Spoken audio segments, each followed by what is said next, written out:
Well, we are now in the month of November, in the middle of the month of November, and December 1st is the start of meteorological winter. And what are we really expecting for the upcoming winter? Well, we do expect a La Niña winter pattern.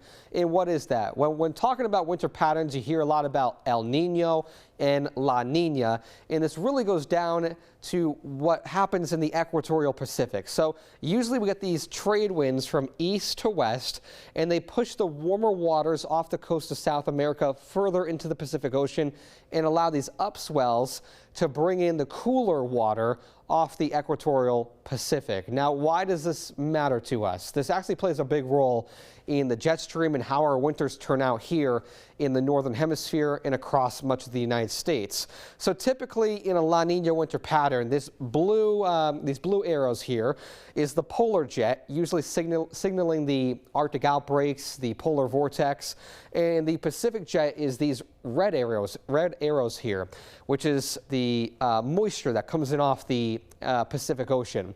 So typically in a La Niña winter, we can see the polar jet dive a little further to the south and also a more active Pacific jet stream. And now what does that really mean for us here in the Northeast? So variable temperatures, we can get some warm spells and cold spells, but it also gives us a better chance of seeing some Arctic outbreaks during the wintertime. Those polar outbreaks with the polar jet stream diving further south. Potential for more storms doesn't necessarily mean snowstorms, but the more active pattern. And then also it depends on the strength of the La Niña. There's weak La Niñas, moderate El Niñas, and strong La Niñas. And we are looking out for a weak La Niña. So what is the National Weather Service and NOAA predicting in terms of the temperature outlook for the winter, December, January, and February?